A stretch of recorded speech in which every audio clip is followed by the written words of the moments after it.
पाकिस्तान के army chief ने जो गड्ढे भारत के लिए खोदे थे, अब उन्हीं गड्ढों में पाकिस्तान के सैनिक दफन होते हुए दिखाई दे रहे हैं। नमस्कार दोस्तों, आज हम एक ऐसे मुद्दे पर बात करेंगे जो न केवल आतंक परस्त पाकिस्तान की सुरक्षा व्यवस्था बल्कि उसकी पूरी की पूरी नीति और नेतृत्व को कटघरे में खड़ा करता है।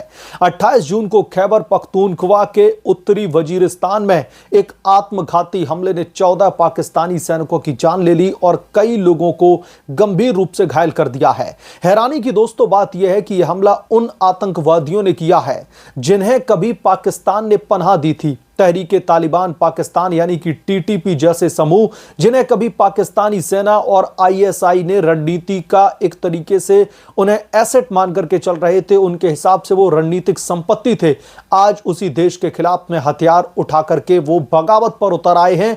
और इस तरीके के जो पाकिस्तानी हमले हैं वो अब आम हो चुके हैं। इस वीडियो में हम चर्चा करेंगे कि कैसे पाकिस्तान आतंकवाद का आका बना और अब वही आतंकी उसकी नाक में दम कर रहे हैं।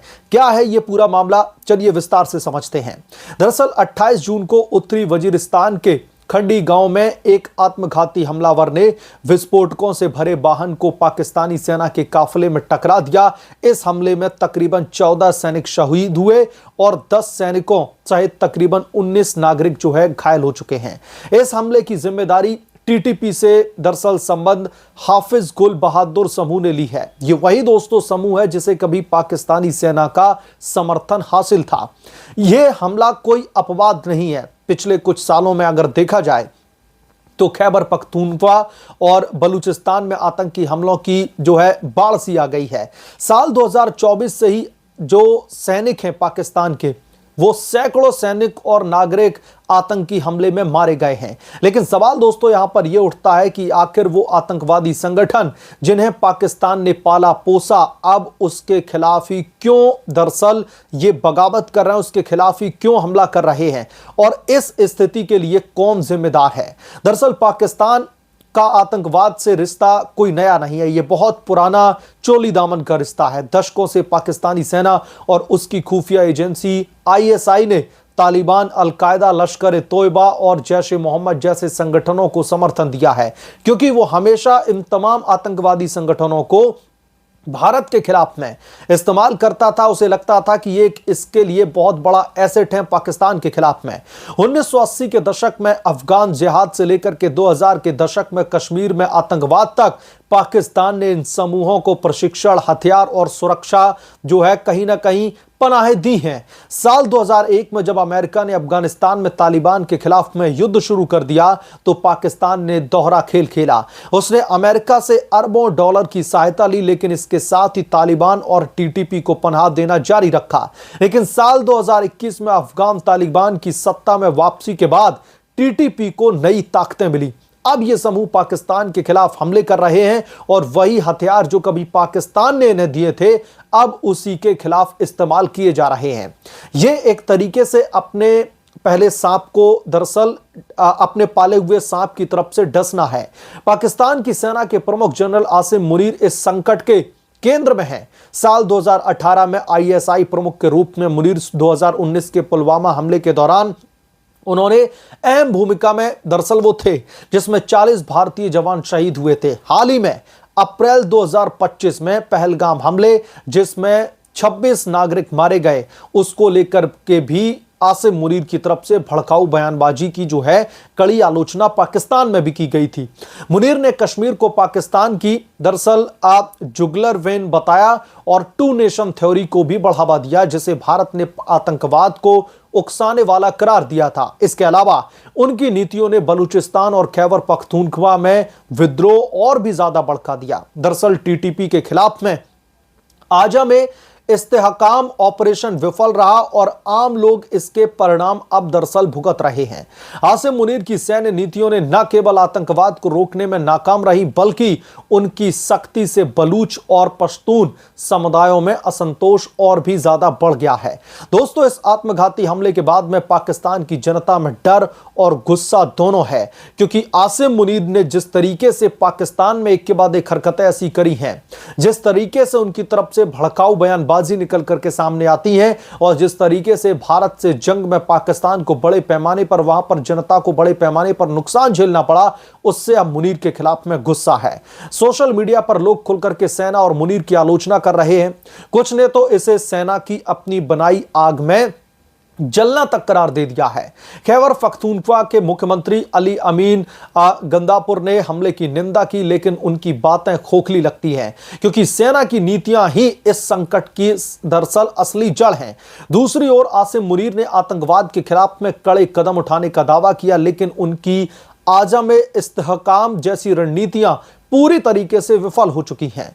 जनता का गुस्सा अब केवल आतंकवादियों के खिलाफ नहीं बल्कि उस सैन्य नेतृत्व के खिलाफ भी है जिसने आतंकवाद को पनाह दी है, और अब उसका खामियाजा पूरा का पूरा पाकिस्तान भुगत रहा है। पाकिस्तान आज उसी आतंकवाद का शिकार हो रहा है जिससे उसने दशकों तक पाला पोसा।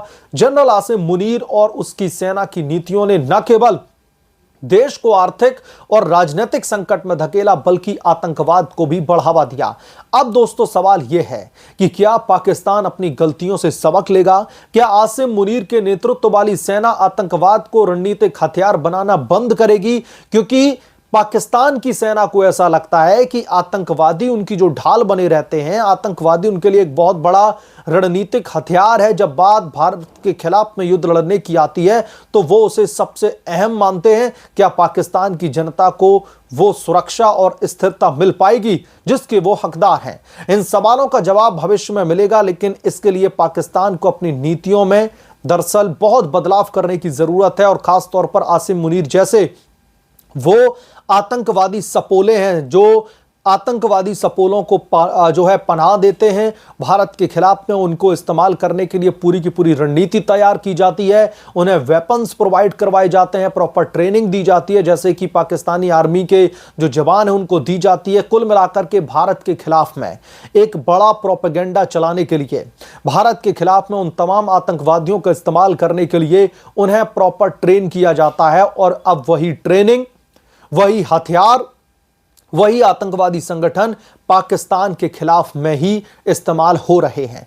इसलिए अब सोशल मीडिया पर लगातार लोगों का जो गुस्सा है वो उमड़ करके आ रहा है कि जब आपने नीम के पेड़ बोए हैं, बबूल के पेड़ बोए हैं, तो फिर आम आप कैसे एक्सपेक्ट कर सकते हो?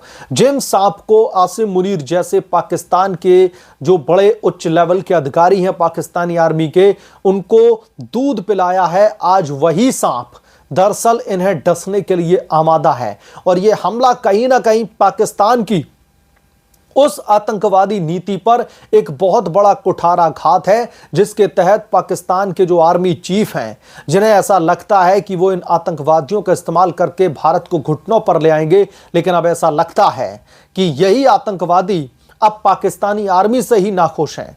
अब पाकिस्तान की जो आवाम है वो भी इनसे नाखुश है, इसीलिए सीधे जाकर के जो आर्मी का जो काफिला था, जो कॉन्वॉय था, उस पर ही अटैक कर दिया। एक साथ 14 सैनिकों की मौत हो गई, और शायद इन 14 सैनिकों को यह पता भी नहीं होगा कि आसिम मुनीर, क्योंकि निचले स्तर के जो आर्मी के जवान होते हैं उन्हें नहीं पता रहता कि उनके जो बड़े अधिकारी हैं, खासतौर पर मैं यहां पर फील्ड मार्शल की बात कर रहा हूं कि बड़े लेवल पर क्या खिचड़ी पक रही है, कौन से जो है आतंकवादी संगठनों को फीडिंग की जा रही है, कौन से आतंकवादी संगठनों को पैसा पहुंचाया जा रहा है, हथियार पहुंचाया जा रहा है।